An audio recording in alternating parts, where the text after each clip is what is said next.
belum dua.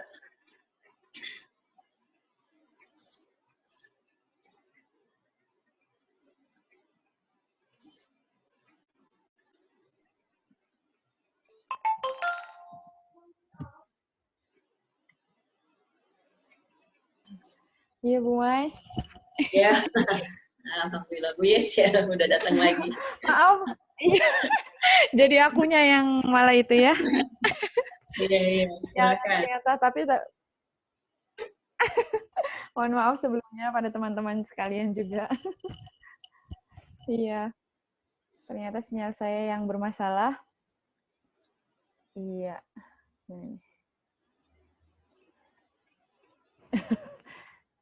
Aduh, unstable ya. Iya, terima kasih Bu Mai atas pemaparannya.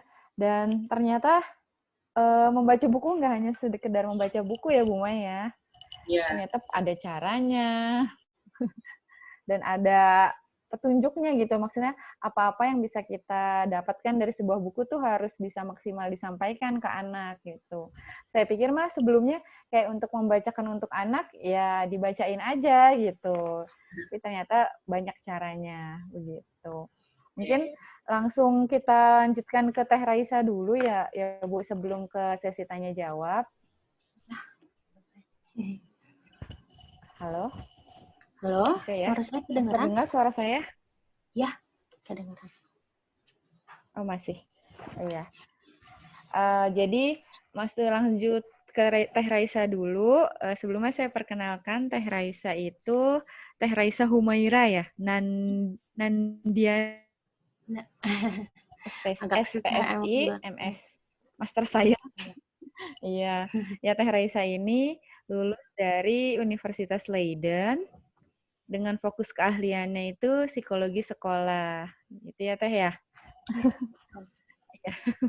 Iya, nah Teh Raisa ini nih nanti akan mungkin lebih banyak membahas gimana sih kelekatan ya yang mungkin bisa didapat dari proses membaca. Mungkin sebenarnya bukan hanya ibu dan anak ya Teh ya, bisa juga ayah dan anak mungkin nantinya. Bisa siapa saja, kakak, om, tante. Iya, misal kakak dan anak, tante dan anak gitu. Gitu sih. Kepada Teh Raisa saya persilahkan waktu dan jaringannya. Terima kasih. Iya, terima kasih Bu Yesi. Sebelumnya saya juga mau terima kasih untuk kesempatan ini. Tadi menurut saya paparan dari Bu Mama udah sangat lengkap ya. Itu ada cara membaca, ada manfaat membaca. Jadi saya akan tambahkan sedikit aja kayaknya. Ini saya mulai share screen.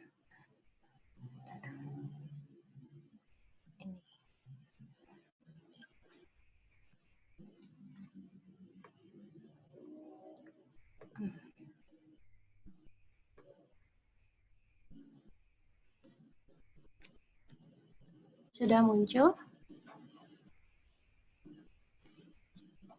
Sudah. Udah? Sudah, Bu. Oh, sudah. Oke. Iya, jadi tadi dari Bu Yesi sebenarnya sudah cukup lengkap, jadi saya tambahin sedikit, dan tadi juga udah disebutkan ya, kalau aktivitas membaca itu dapat meningkatkan hubungan antara orang tua dan anak. Nah, di sini pada sesi ini saya sebelumnya dikasih topik untuk menjelaskan tentang membaca sebagai kebutuhan membangun keeratan antara ibu dan anak. Tapi di sini saya tekankan kalau ini tidak hanya pada ibu ya, tapi orang tua, jadi ayah juga mungkin bisa memegang peran ini membacakan cerita untuk anak-anak. Nah, saya kenalan sedikit. Sebetulnya sehari-hari juga saya sebagai ibu rumah tangga, terus bekerja sambilan menjadi learning designer, dan mungkin yang jadi alasan saya diajak untuk sharing di sesi ini karena saya sudah beberapa tahun terakhir menjadi volunteer di satu komunitas perpustakaan, yaitu Pustakana Library di Bandung. Di sini apakah udah banyak yang tahu belum ya mahasiswa-mahasiswa yang di Bandung? Ini emang komunitasnya juga masih cukup baru. Tahun ini kami baru menginjak tahun kelima.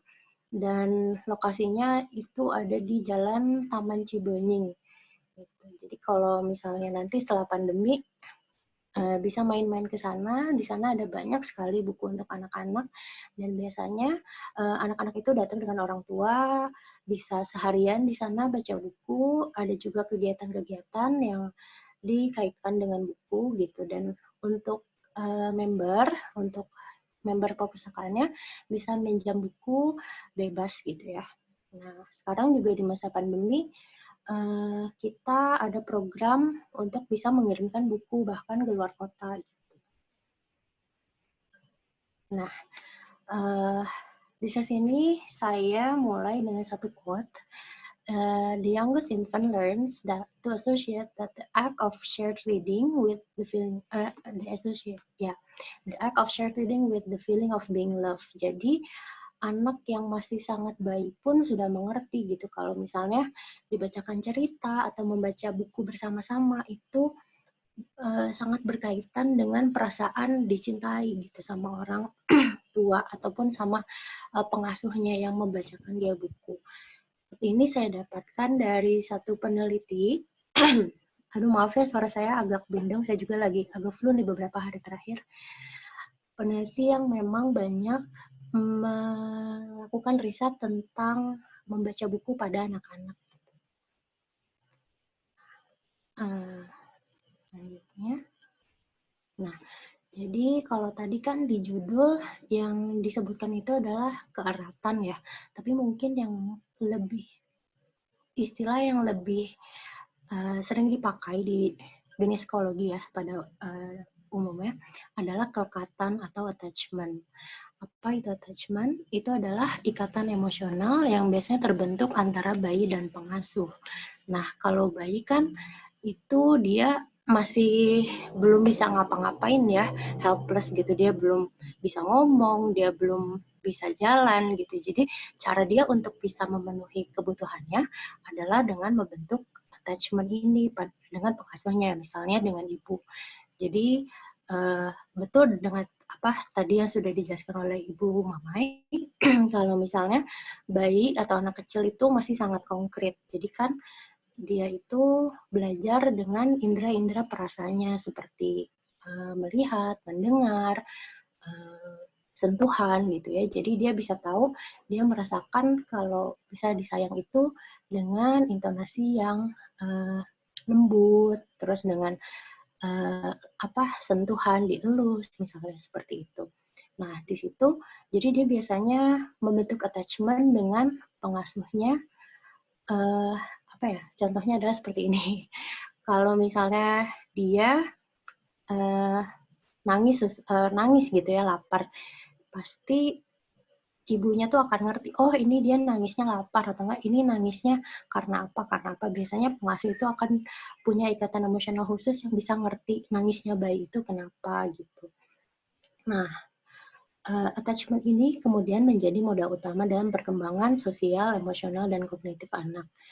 Jadi tadi juga udah dijelaskan sama Ibu Mamai kalau misalnya pengalaman bayi di awal itu di mana banyak sekali jalur syaraf yang tumbuh itu akan membentuk pola respon terhadap banyak hal nanti setelah dia dewasa gitu. Setelah dia dewasa ataupun ya semakin dia berkembang dan bertumbuh.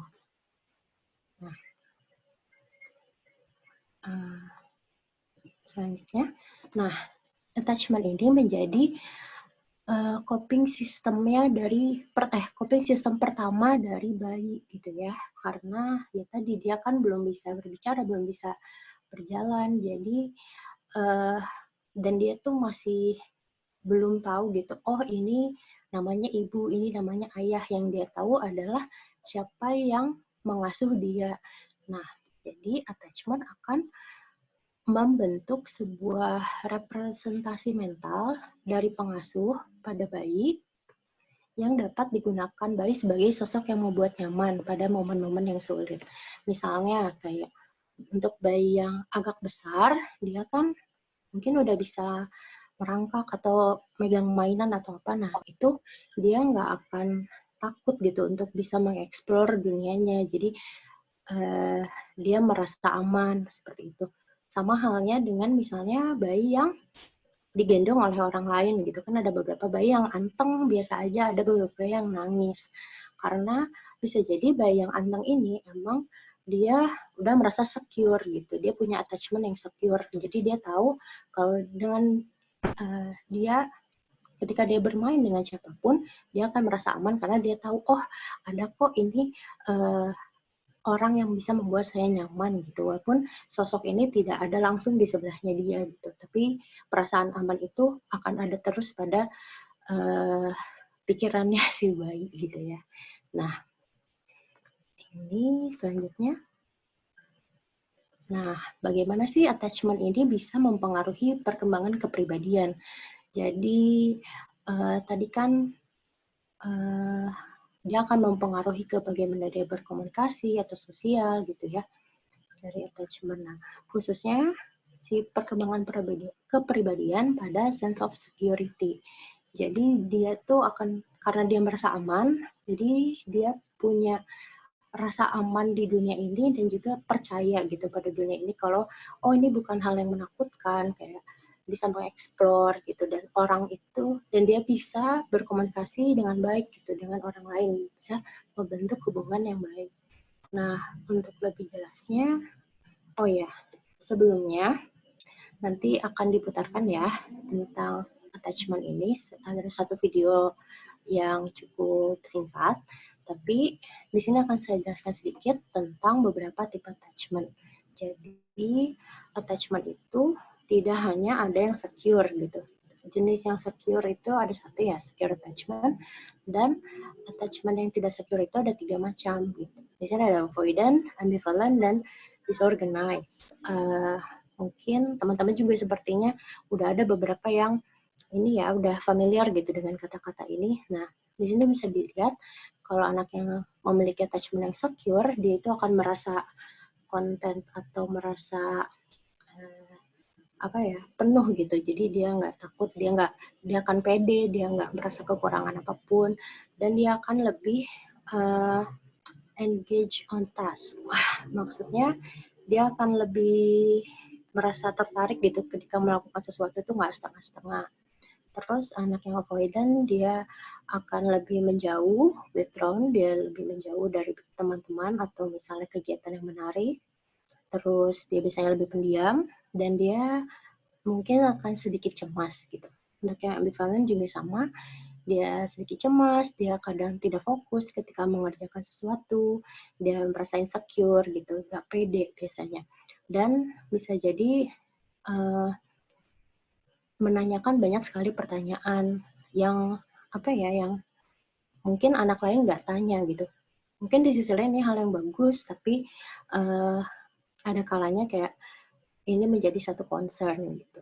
Terus untuk anak yang disorganized, biasanya dia tuh suka marah-marah gitu, pemarah, terus dia suka sedih, depressed, dan biasanya nggak nurut sama aturan, jadi kayak disuruh ini dia nggak mau, dan pendek gitu. Jadi kayak ketika diapain sedikit dia bisa marah besar gitu. Dan akhirnya dia memiliki kesulitan untuk berteman seperti itu. Nah, ini kita bisa tonton bareng-bareng ya. The attachment theory argues that a strong emotional and physical bond to one primary caregiver in our first year is critical to our development.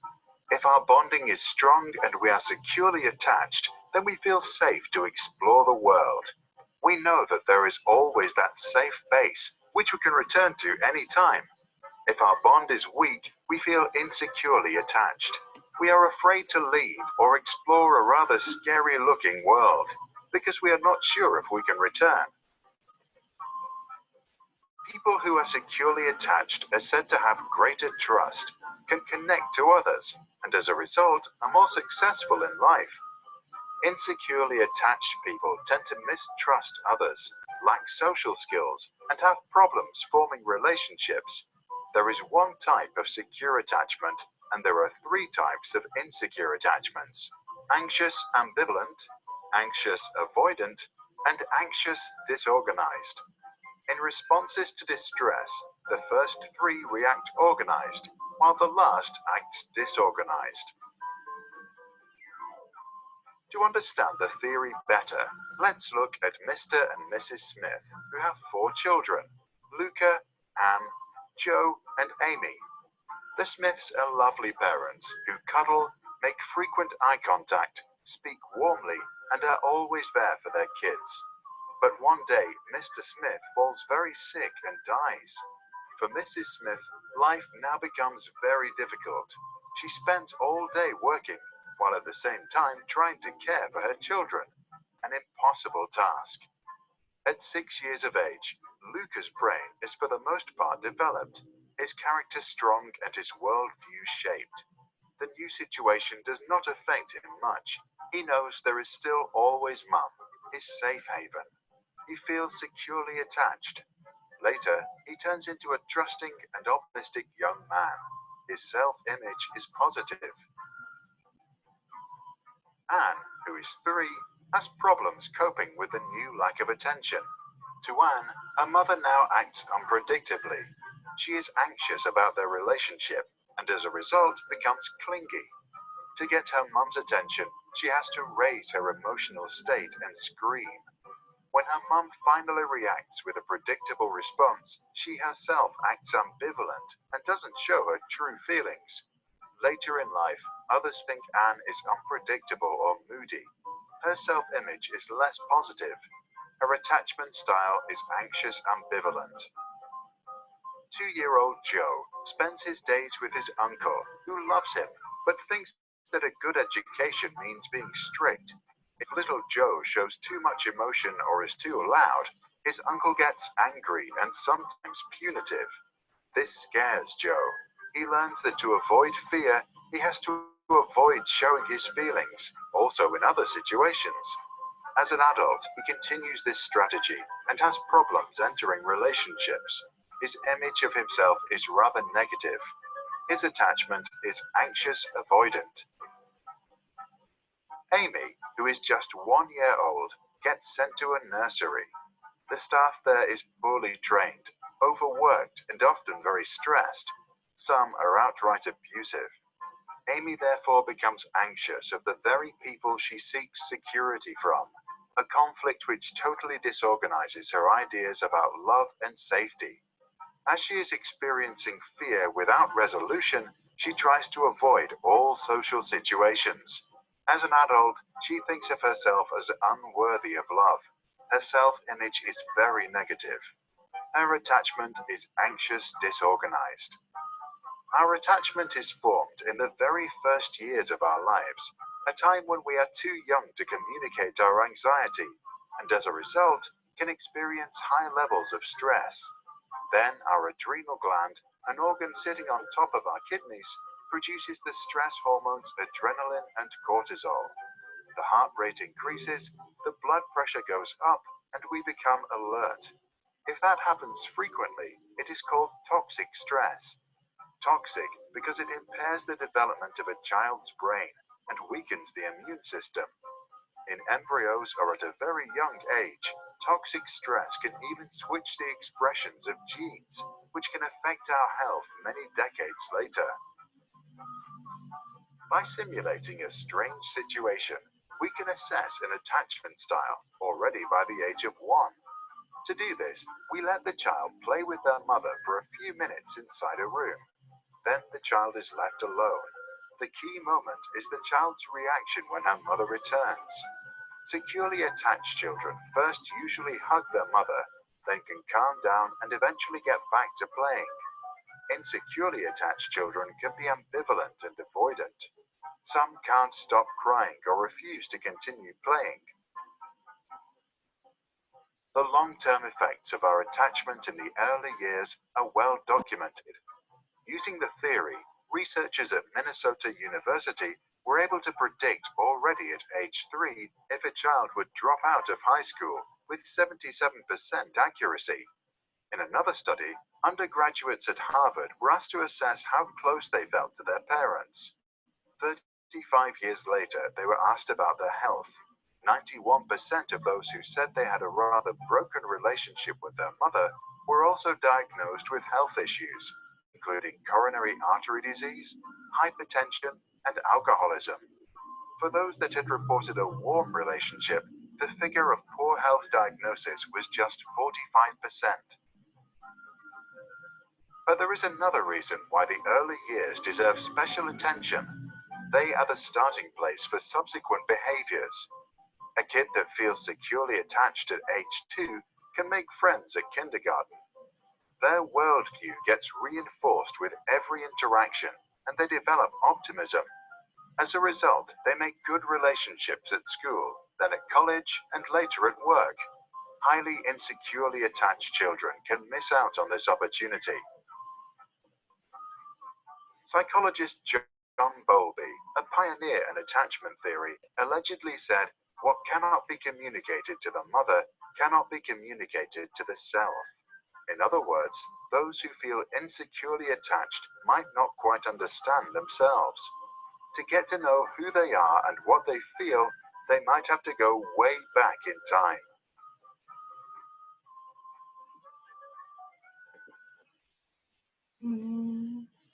Gimana ya ini stepnya? Oke.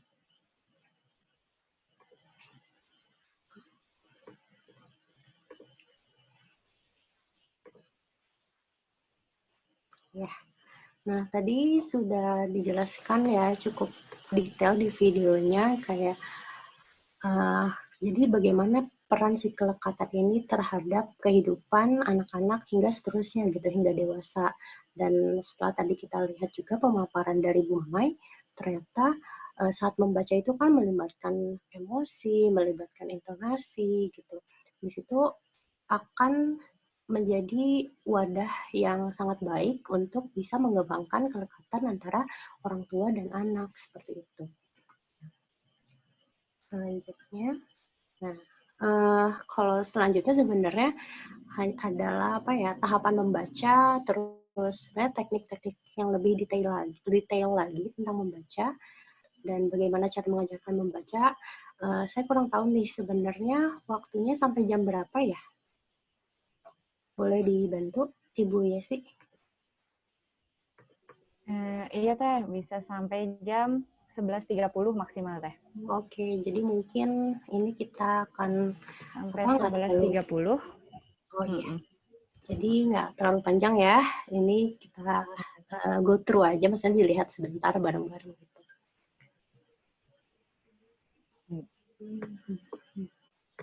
Nah, untuk tahapan membaca itu kalau untuk masih sangat bayi, dia kan belum mengerti huruf ya.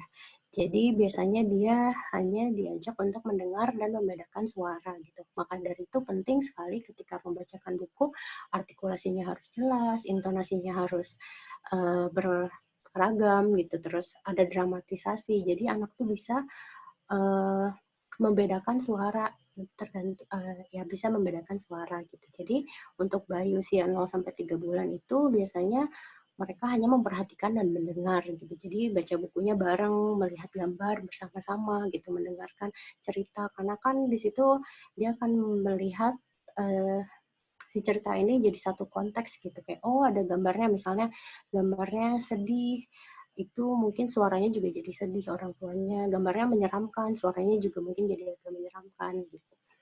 Nah, untuk usia 3 bulan sampai 2 tahun itu membaca jadi permainan sebagai media komunikasi gitu. Tadi biasanya anak yang udah agak besar kan bisa bertanya gitu ya, ini apa, terus di situ juga orang tua bisa lebih menjelaskan lebih detail kayak sambil menunjuk gambar, karena di usia 0 sampai 6 bulan pun penglihatan anak itu belum maksimal ya, jadi dia hanya masih bisa melihat warna kontras seperti itu. Nah, terus untuk usia 2-3 tahun bisa memahami makna kata, terus di 3-5 tahun bisa berbicara dan memberi gestur, lalu di usia 5-8 tahun bisa mulai menjelaskan ide secara rinci dan runtut. Gitu. Nah, bagaimana mengajarkan membaca? Jadi mungkin di sini saya akan ceritakan tentang satu pendekatan yang baik untuk digunakan dengan segala tipe belajar, yaitu namanya balance approach. Jadi kalau whole language approach itu biasanya dia jadi kayak kita membaca nanti sambil diberikan konteks, nanti anaknya juga akan ngerti, oh ini maksudnya tuh ini maksudnya ini gitu. Tapi untuk phonics approach itu membaca yang kayak B-A-B-A, C-A-C-A gitu. Jadi dia bisa memahami ejaan dan fonem. Jadinya dia ngerti, oh ternyata membaca itu misalnya kata baca itu ada huruf B dan A jadi ba, ada huruf C dan A jadi ca gitu. Sedangkan untuk balance approach ini adalah gabungan dari keduanya. Nah, pertama ada guided reading atau writing. Jadi tadi misalnya membacanya bareng dengan orang tua. Ya, membaca atau menulisnya bareng dengan orang tua. Gitu. Jadi ada arahan langsung, ada atensi, terus membantu anak membuat strategi, memaknai sebuah kata, gitu. Terus kayak bukunya tuh kalau bisa ya dipilih dengan anak tuh bisa mengerti sekitar 90-94% gitu. Jadi ya dia di situ juga banyak melibatkan proses-proses berpikir. Yang kedua adalah shared reading atau writing. Jadi di sini membacanya bersamaan ya. Kalau tadi kan lebih ke diarahkan gitu, kalau yang ini bersamaan. Ini ada gambarnya, jadi di situ dia juga melihat gambarnya bersama-sama, terus sambil mendengarkan dia melihat kata-katanya. Nah, biasanya ketika melihat gambar, itu anak-anak sering sekali melihat gambar tuh dari sisi lain gitu, berbeda dengan orang dewasa. Jadi kadang kalau misalnya saya juga lagi bacain buku ke anak, kita ngelihat gambarnya seperti apa, ternyata anaknya tuh bisa lebih detail atau malah kayak ngelihat gambar yang lain. Kok ini misalnya tiba-tiba ada kucing sih gitu, kayak kok ini dianya jadi ganti baju sih. Nah, itu biasanya anak tuh bisa melihat detail-detail seperti itu yang kadang lolos dari perhatian kita gitu. Lalu di situ juga menumbuhkan motivasi dan percaya diri. Tadi ya mungkin lewat tanya jawab dengan anaknya gitu. Jadi di situ dia berani untuk mengeksplor gitu. Ini apa sih? Itu apa sih? Gitu. Dan kita sebagai orang yang membaca bersama-sama gitu ya dengan dia di situ juga bisa bisa menjawab pertanyaannya dia gitu, memfasilitasi pertanyaan-pertanyaannya dia, jadi nggak sekadar hanya membacakan. Terus ya ada membaca cerita dari genre yang berbeda, terus dan memaksimalkan pada interaksi. Jadi yang dilihat itu bagaimana kita berkomunikasi lewat buku ini. Gitu. Misalnya bisa jadi tebak-tebakan juga nih, nanti selanjutnya kira-kira gimana ya, kayak menurut kakak gimana, menurut adik gimana gitu. Terus selanjutnya ini model reading atau writing. Jadi ini biasanya ada buku yang besar ya, atau enggak kalau di kelas mungkin kalau anak sekarang mungkin lewat PowerPoint gitu ya, atau lewat proyektor. Jadi didemonstrasikan gimana cara membaca atau menulis. Nah, ini juga akan membangun pemahaman anak tentang latar belakang dari cerita ini tuh apa, terus akan menambah juga kosakata yang baru dengan lebih kompleks gitu. Biasanya ini untuk anak yang lebih besar kan, jadi kosakatanya juga udah lebih banyak gitu. Terus ada independent reading atau writing, nanti di akhir anaknya dibiarkan untuk bisa membaca atau menulis sendiri. Nah, jadi di sini kita bisa melihat ya, ketika kelancarannya dia seperti apa, kosakatanya seberapa banyak, ejaannya sudah betul apa masih harus dibenerin gitu. Kalau di sini yang terakhir emang untuk anak yang jauh usianya lebih besar, mungkin usia 7 tahun ke atas. Ketika dia udah bisa memiliki tingkat akurasi dalam membaca itu 95-100%. Jadi orang tua atau guru di sini berperan untuk menilai atau mengevaluasi bagaimana sih bacaannya dia atau tulisannya dia seperti itu. Nah, aktivitasnya ada apa aja? Biasanya yang pertama itu echo reading. Jadi ketika orang tuanya baca, anaknya diminta untuk mengulangi. Terus choral reading, jadi bacanya bareng-bareng. Dan yang ketiga itu take turns, jadi gantian. Misalnya satu kalimat ibunya, atau enggak halaman ini ibunya, selanjutnya anaknya, seperti itu. Jadi mereka bisa mengikuti ceritanya bersama-sama.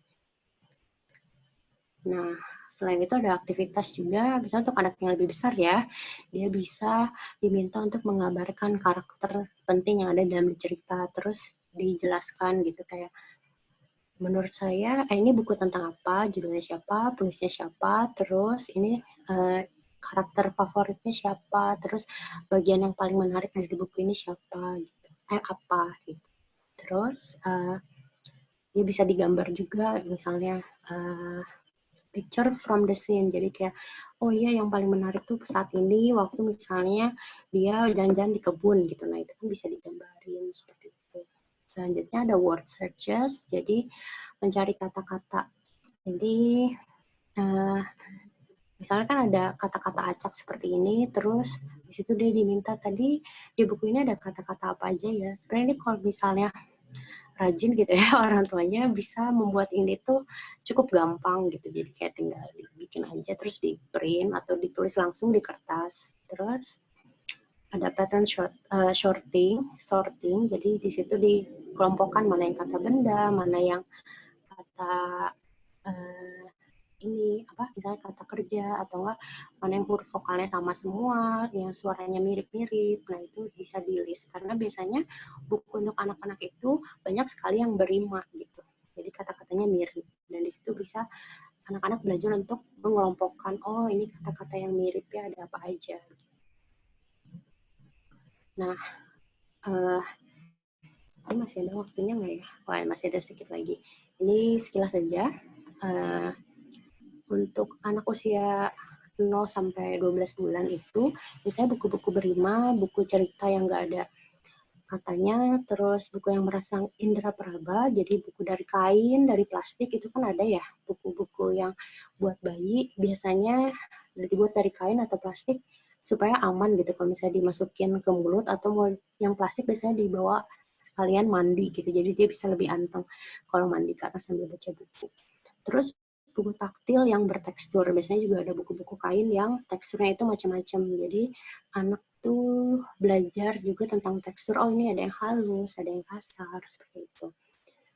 Nah, selain itu ada juga buku-buku high contrast, karena tadi anak yang masih sangat bayi itu penglihatannya belum begitu jelas, jadi biasanya dia hanya bisa melihat benda-benda itu secara kontras gitu. Nah, di sini paling isinya, ini buku kain ya contohnya yang warnanya hanya ada 3, merah, putih, dan hitam.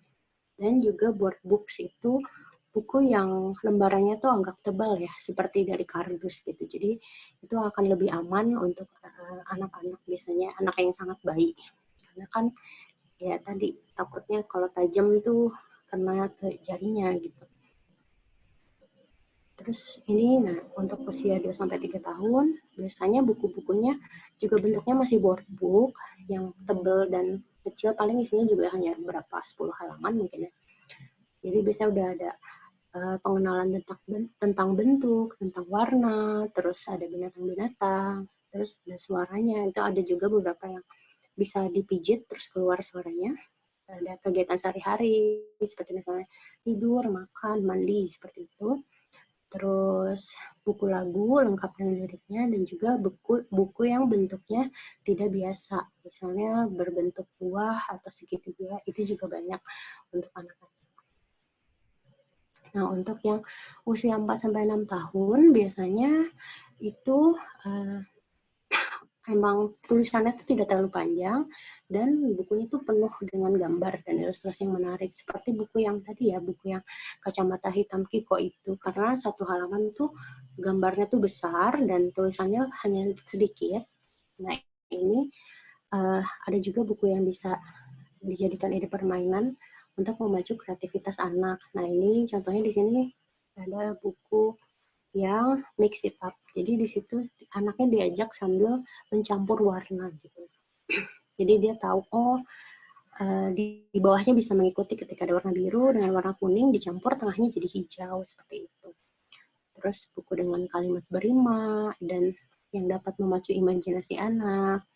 Terus pilihan topik dan temanya juga disesuaikan dengan apa yang disukai oleh anak. Misalnya anaknya suka tentang hewan, jadi bisa memilih buku-buku yang emang tokohnya banyak tentang hewan, supaya dia merasa kalau membaca itu adalah aktivitas yang menyenangkan. Dan buku-buku wordless itu juga banyak yang isinya cuma gambar, jadi di situ dia bisa membuat ceritanya sendiri. Gitu. Lalu ada juga yang mengandung informasi dan pengetahuan. Misalnya waktu itu saya pernah baca buku tentang perkebunan, tapi kayak ada fun facts-nya, kayak kenapa sih hewan ini seperti ini, terus traktor itu seperti apa. Nah, seperti itu. Dan bisa ada yang pop up juga, dibuka gitu. Jadi kayak dia bisa mengeksplor banyak hal di situ. Untuk selanjutnya, untuk yang lebih besar, biasanya dia udah bisa memilih ya bukunya tuh mau yang seperti apa gitu. Nah, jadi mungkin kalau kita mau ngasih bacaan itu, jangan ngelihat, oh ini bukunya ketebelan, oh ini gambarnya terlalu sedikit atau terlalu banyak. Karena bisa jadi sebenarnya anak tuh suka buku seperti itu. Jadi ya boleh diajak explore sendiri bukunya seperti apa yang dia mau baca. Terus kenali ini ya fear factor-nya. Jadi misalnya anaknya tuh agak sensitif tentang satu hal gitu. Jadi pilih buku yang emang tidak menstimulasi si faktor ini. Misalnya apa ya, tentang sakit atau orang tua ya, atau kerabat. Nah, mungkin hal-hal yang bisa membuat anaknya jadi sedih, nah itu mungkin sebaiknya dihindari. Terus maturity factor, jadi usahakan membeli buku dengan karakter utama yang tidak lebih tua 2 tahun dari si anaknya. Jadi ya paling kalau misalnya 7 tahun, anaknya sekitar 8-9 tahun. Karena kalau misalnya udah terlalu dewasa, terlalu besar gitu, kayak udah remaja, dia juga kan jadi bingung ya, nanti kayak dia belum mengerti pertemanannya seperti apa gitu. Untuk yang adalah factor, jadi kita bisa melihat kalau interaksi sosial itu menjadi plot utama gitu. Jadi kan itu dari kegiatan anak sehari-hari ya. Kalau anak-anak kan pasti banyak berkegiatan dengan temannya. Jadi kalau misalnya orang tuanya belum bisa membahas hal seperti Mean Girls tuh, maksudnya sosok-sosok yang jahat gitu di sekolah, atau enggak kayak punya kecengan gitu. Nah, itu berarti yang dulu dibahas buku-buku dengan plot seperti itu. Nah, yang terakhir adalah baca dulu nih bagian belakang bukunya, atau enggak cari tahu dulu tentang ini tentang apa, kira-kira cocok dengan anaknya atau enggak. Udah ya, kayaknya dari saya segitu aja Ibu Yesi. Baik. Terima kasih Teh Raisa. Wah, ini jadi lebih banyak lagi ternyata ya. Emang ternyata peran orang tua atau pendamping pembaca anak tuh bisa berubah-berubah ya Teh. Jadi kayak saat usia anak berapa, sebagai apa gitu. Ternyata berubah. Iya benar-benar. Jadi menambah insight baru sih Teh pastinya. Nah, pertanyaannya udah banyak nih buat Teh Raisa dan Bu Momai. Nanti coba saya bacakan dulu satu persatu ya. Mungkin bisa nanti dua-duanya bisa menjawab. Jadi misalnya Bu Momai menjawab duluan, ntar Teh Raisa menambahkan, dan sebaliknya Raisa menjawab, Bu Momai menambahkan. Kali begitu ya. Iya. Ini dari Feby nih Teh dan Bu Momai. Saya Feby G. Praditina dari Prodi Pendidikan Tata Boga katanya. Bacakan cerita ke anak itu sangat penting untuk membantu perkembangan, tetapi kadang jika anak usianya masih terbilang sangat muda itu ingin selesai nih. Terus yang saya tanya, berapa sih yang tepat untuk memulai membacakan buku gitu? Mungkin membacakannya secara serius kali ya, atau seperti apa? Tadi Teh Raisa udah membahas sebentar kali ya. Mungkin dari Teh Raisa dulu, baru ke Bu Mamai. Jadi sering bosannya nih Teh. Oh iya, nah mungkin kita harus balik lagi ke bagaimana kita mengenalkan tentang membaca, karena tidak harus selalu oh ini bukunya harus selesai gitu, atau mungkin yang pertama kita kenalkan dulu dengan buku gitu, kita lihat gambarnya. Jadi jangan dipaksa kalau anaknya akan mengikuti sampai selesai, tapi pelan-pelan aja gitu. Yang penting dia mulai terbiasa dengan buku dari kecil, lama-kelamaan dia akan merasa nyaman dan dia akan merasa kalau itu bukan aktivitas yang harus dilakukan secara cepat-cepat gitu. Jadi dia akan lebih menikmati proses membaca buku. Seperti itu mungkin ya kalau dari saya. Mungkin dari Bu Mamai yang lebih banyak berpengalaman bisa cerita juga gimana. Silakan Bu Mamai. Kalau dari pertanyaan siapa tadi? Yang tadi sudah disampaikan. Pertama sekali memang kita harus melihat usia, ya, melihat usia anak. Tadi sudah disampaikan sama Teh Raisa, lengkap sekali bagaimana kita bisa memilih buku yang tepat sesuai dengan usia anak. Jadi kalau misalnya anak usia 0 sampai dengan tadi 2 tahun atau 3 tahun, buku yang seperti apa yang cocok, kemudian terus begitu seterusnya sesuai dengan range usia yang ditentukan. Pertama itu dulu. Jadi kalau misalnya anak cepat bosan, lihat dulu cocok nggak bukunya, tepat nggak bukunya sesuai dengan usia. Kemudian yang berikutnya adalah tadi setuju dengan yang disampaikan oleh Teh Raisa, bahwa proses membaca itu merupakan sebuah proses, jadi tidak mesti harus buru-buru diselesaikan. Tidak masalah karena proses pengenalan pun juga seharusnya dilakukan dari awal-awal, dilakukan dari semenjak anak betul-betul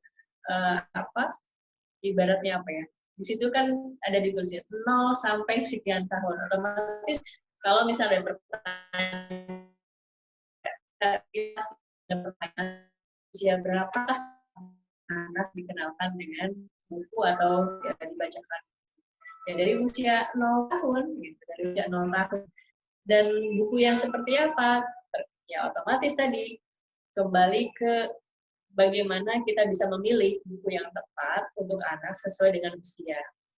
Gitu. Jadi kalau misalnya kenalkan sejak dini, itu biasanya anak sudah ketika mulai dibacakan dengan ada teksnya, berarti otomatis sudah melalui rangkaian panjang, ya, rangkaian proses yang cukup panjang, mulai dari mengenalkan buku yang tadi ada buku for baby itu, dari bantalan-bantalan, dari kain, itu mungkin anak-anak bayi kalau baru dikenalkan begitu nggak mungkin lah gitu ya. Bayi langsung lihat, langsung baca, bolak-balik belum bisa, membalikannya saja belum bisa gitu.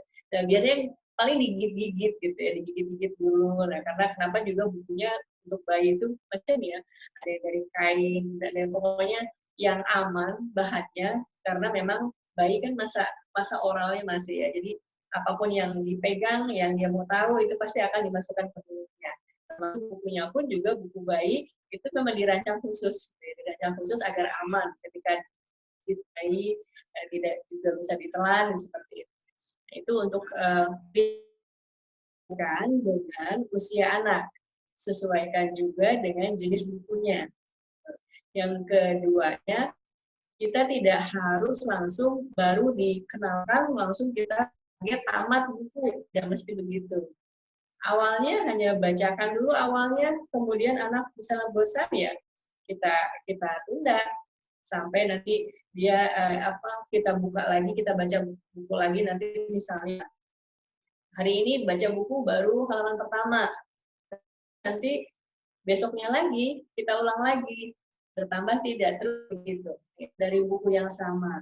Karena memang tadi sudah saya sampaikan bahwa tidak semua anak ketika baru dikenalkan buku atau buku baru itu anak langsung curious gitu ya, langsung exciting sampai selesai. Banyak yang memang nggak seperti itu prosesnya. Jadi anak-anak yang punya ketika dikenalkan buku ya begitu, sedikit-sedikit dulu gitu ya. Paling anak tertariknya tanya gambarnya dulu, dibolak-balik dulu, habis itu udah selesai. Tidak masalah gitu, anak tertarik dulu, ingin tahu dulu gambar dari awal sampai akhir, dia nggak mau dengar dulu cerita kita. Tidak masalah, karena itulah proses supaya kalau jangan dipaksakan intinya. Karena kalau misalnya kita kenalkan pelan-pelan, lama-lama tadi kegiatan membaca itu harus menjadi kegiatan yang menyenangkan ya, sesuai dengan sudah Teh Raisa sampaikan. Jangan sampai kegiatan membaca merupakan jadi beban sehingga akhirnya ya mungkin seperti masa-masa kita sekarang ini ya, generasi kita ini yang mungkin kan sesuai dengan konsensus apa namanya ya, sesuai dengan penelitian gitu ya, bahwa kita ini minat baca di Indonesia ini luar biasa. Luar biasanya itu kita peringkat kedua dari bawah ya, dari 63 negara kurang lebih ya. Jadi kita tuh di peringkat 2 paling bawah minat bacanya.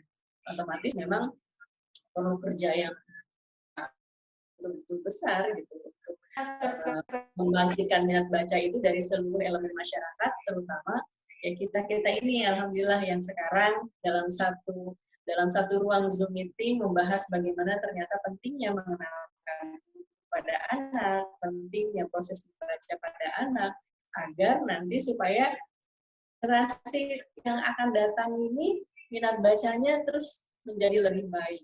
Ya. Tidak seperti yang digambarkan statistik internasional bahwa ternyata kita ada di level 2, tapi paling bawah, bukan paling atas.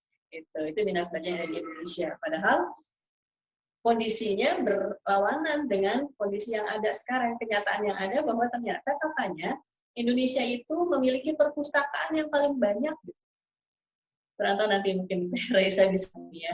Yang pernah saya baca dari sebuah statistik itu bahwa Indonesia itu perpustakaannya cukup banyak, hanya minat bacanya masih jauh di bawah. Nah ini berarti perlu kerja yang bareng-bareng dari seluruh elemen masyarakat Indonesia, terutama kita semuanya, masyarakat terdidik, untuk mengkampanyekan, mengajak masyarakat, mengajak minimal anggota keluarga kita, anggota keluarga terdekat dulu, kemudian terus ya semakin luas untuk bisa mengajak, ayo mulai dari awal sejak dini kita kenalkan buku kepada anak-anak.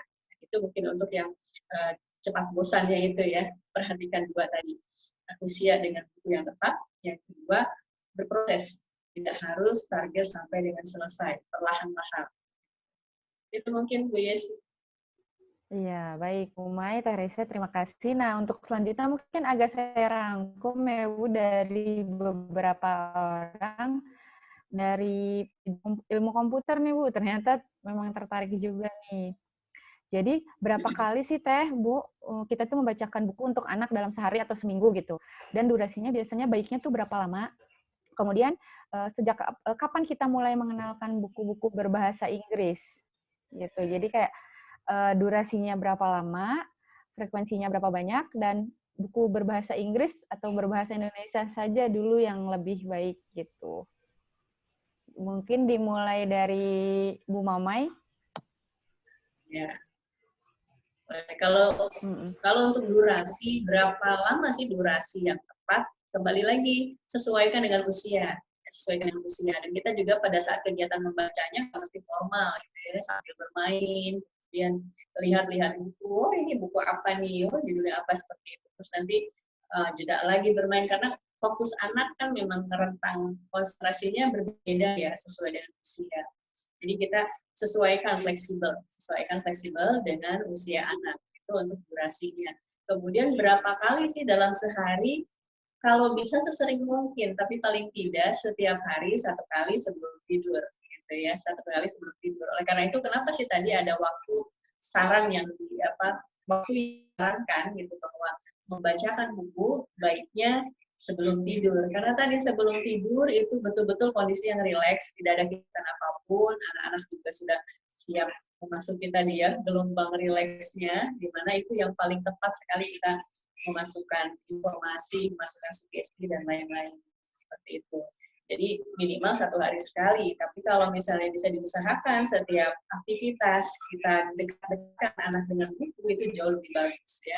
Jadi didekat-dekatkan dengan smooth ya, dengan cara cantik. Jadi jangan dipaksa. Kalau dipaksa akhirnya membuat anak membaca buku itu sesuatu yang kayaknya menyeramkan, mengerikan gitu, karena harus dipaksa. Kitanya karena saking semangatnya nih, misal ibu muda yang baru memiliki anak, sudah mengetahui informasi ini, saking semangatnya, ayo lihat tuh anak muda nangis nggak mau, tapi kekeh dipaksa untuk melihat buku. Itu tidak seperti itu tentunya. Ya, jadi usahakan durasi kemudian waktunya sefleksibel mungkin, tapi jangan sampai kosong setiap hari, minimal 1 kali.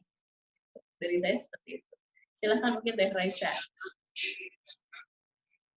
Sama sih Bu, saya juga tadi kayak disesuaikan dengan usia anaknya. Terus kalau untuk durasi ya mungkin setiap anak kan berbeda ya. Ada yang misalnya emang suka membaca, ada dia bisa tahan 1 jam ya nggak apa-apa juga Kak. Jadi harus dibatasin gitu. Misalnya udah 30 menit aja, jangan dilanjutin gitu. Jadi ya sampai anaknya merasa, selama anaknya masih merasa nyaman ya itu nggak apa-apa gitu. Itu bagus-bagus aja. Ya, Sama jadi tadi, tidak iya, ya. ini. Iya. Dan sebetulnya sih dengan kita memilih buku yang tepat itu juga sudah diperhitungkan gitu ya. Sudah diperhitungkan. Contoh misalnya untuk usia 4-5 tahun. Ya. Ini salah satu contohnya, misalnya buku bergambar yang buku kacamata hitam Kiko ini hanya 16 halaman. 16 halaman. Dengan teks yang pendek-pendek, otomatis untuk usia sampai dengan 5 tahun, 16 halaman membaca cerita, apalagi tadi ya, disajikan, diceritakannya dengan atraktif, dramatis, kemudian dengan intonasi yang bagus, artikulasi yang jelas, itu pasti akan jauh lebih nyaman, lebih diterima oleh anak. Jadi, jangan lupa juga kalau misalnya kenapa sih anak kok mudah bosan? Nah, jangan-jangan kita yang menyajikan ceritanya yang tidak atau kurang menarik gitu. Itu juga harus ya, menjadi bahan evaluasi. Apanya nih? Oh, bukunya di luar usia kah? Kemudian kebanyakan teksnya kah? Gitu. Terus kemudian atau kita sendiri yang belum pandai menceritakan dengan menarik untuk anak-anak. Ya, jadi dari buku saja setiap usia pasti ada batasan halamannya ya, karena sesuai dengan konsentrasi anak ya. Semakin anak semakin bertambah usianya, tentang konsentrasinya atau fokusnya juga semakin banyak. Tapi kalau misalnya masih balita di bawah itu masih sedikit-sedikit tentang konsentrasi. Oleh karena itu kan buku yang disajikan juga lebih banyak tidak ada kata-kata, tapi buku-buku gambar-gambar saja. Berupa cerita, tapi hanya gambar tanpa ada kalimat atau kata.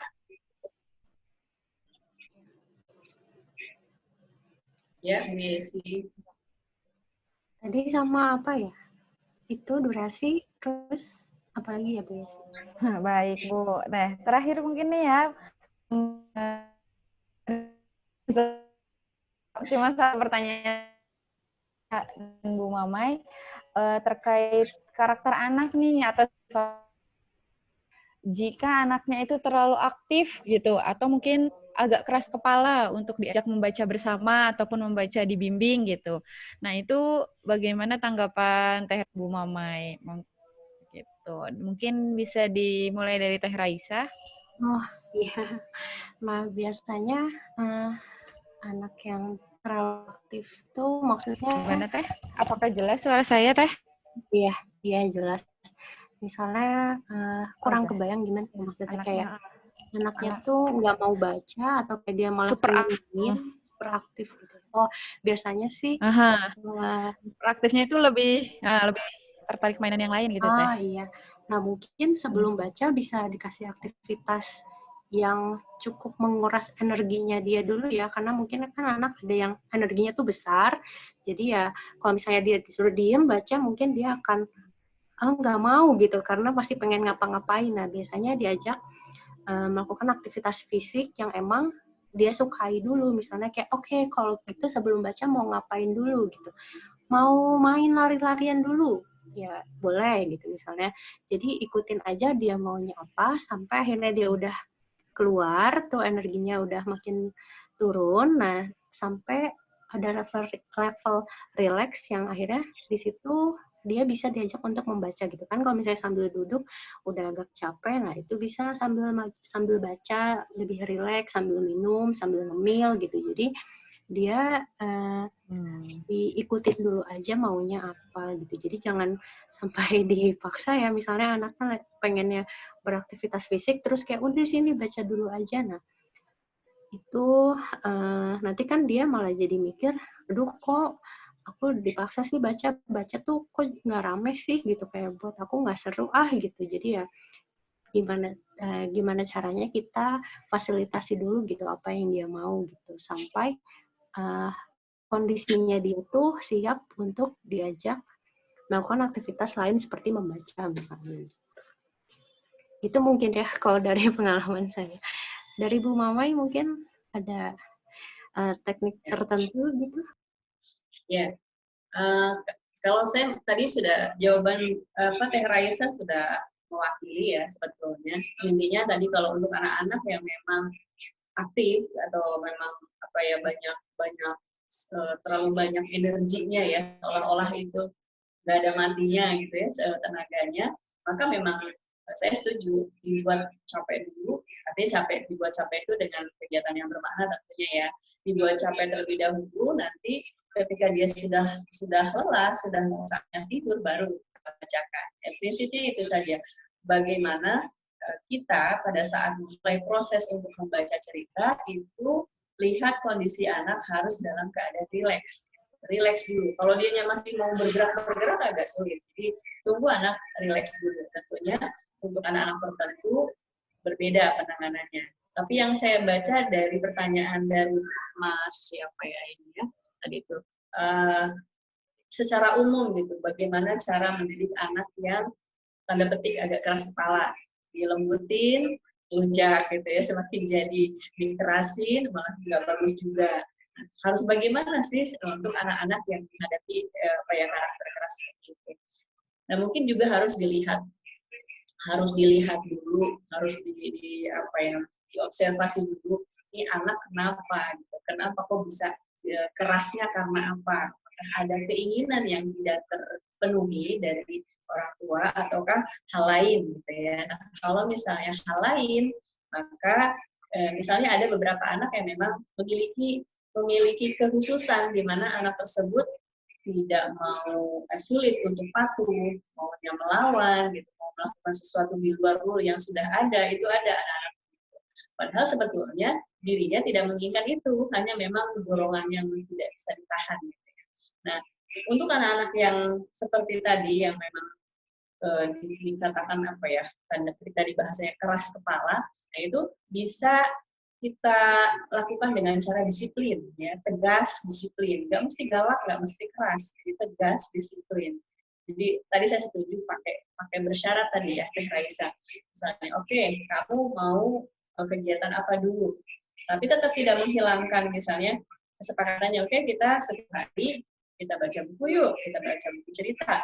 Nah, bagi anak-anak yang punya kemauan yang sangat keras dalam arti tadi yang mungkin agak sulit diarahkan, bisa dengan cara begitu. Berikan pilihan. Kamu mau mengerjakan apa dulu? Ini. Nanti ujungnya tetap gitu kan. Tugas yang kita inginkan tetap ada. Nah itu tinggal dipilih mau selesai yang mana dulu. Tapi nanti akan ke sini ujungnya. Berikan pilihan, berikan ketegasan. Itu sih untuk pertanyaan mengenai harus bagaimana untuk anak yang keras. Gitu. Kemudian ada lagi yang bertanya bahwa sekarang kan lagi zamannya canggih lah ya, kita saingannya berat nih orang tua, saingannya berat karena dengan teknologi, dan ditambah lagi orang tua yang dua-duanya sibuk, tidak hanya ayah yang bekerja tapi ibu juga bekerja, lalu ada kesulitan untuk bisa melakukan proses yang sedang kita bicarakan itu, membaca bersama dengan orang tua. Nah bagaimana nih, apakah kita bagus memberikan teknologi yang memang bisa mewakili gitu. Artinya teknologi itu bisa mewakili nggak sih? Gitu. Kalau bagi saya, bagaimanapun canggihnya teknologi, kegiatan-kegiatan yang tujuannya untuk membangun bonding, kemudian komunikasi dan sosial, tidak bisa diwakili. Ada sentuhan, ada touch langsung antara orang tua dengan anak. Seberapapun sibuknya, itu konsekuensi. Mau sibuknya kayak apa juga, tetap orang tua harus punya prioritas ya, punya prioritas karena kan katanya mencari nafkah untuk keluarga, mencari nafkah untuk anak-anak. Tapi kalau pada akhirnya kesibukan mencari nafkah kemudian anak terabaikan, otomatis tidak sesuai ya dengan idealisme di awal. Jadi bagaimanapun juga sangat penting bonding, ikatan orang tua, komunikasi langsung antara orang tua dengan anak. Sebisa mungkin luangkan waktu minimal 15 atau 30 menit lakukan interaksi dengan anak. Jadi jangan sampai diwakili, gitu ya. Jangan sampai diwakili oleh teknologi, karena teknologi tidak punya rasa, ya. Teknologi tidak punya emosi. Jadi kita yang betul-betul harus bersentuhan langsung dengan anak-anak. Itu mungkin Bu Yesi, Teh Raisa. Ya, betul banget, Ya. setuju sama Bu Mamai. Iya, baik. Jawabannya lengkap, super lengkap dari Teh Raisa dan Bu Mamai. Gitu. Terima kasih sekali lagi saya ucapkan kepada Teh Raisa dan Bu Mamai atas waktunya dan inspirasinya hari ini. Tadi gelas kita yang kosong nih, tadi sebelum pertemuan, sebelum Zoom meeting, jadi terisi penuh nih, dan mudah-mudahan kita bisa praktekkan sebagai banyak peran gitu, misalnya sebagai kakak masih, tante kah gitu, atau sebagai orang tua pastinya gitu. Terima kasih juga kepada teman-teman Mekar nih yang sudah bergabung juga di Zoom meeting hari ini. Sebelum kita akhiri, kita on cam sekali yuk untuk dokumentasi gitu. Buat teman-teman Mekar, bisa dinyalakan kameranya. Oke. Biar kelihatan nih cantik dan gantengnya ya. Ini semua mahasiswa UPI. Iya, jadi pesertanya ada orang tua, Bu Mamai, jadi ada orang tua dan ada mahasiswa. Gitu. Oke, udah siap semuanya? Siap ya? 1, 2, 3. Oke, sekali lagi. Sudah?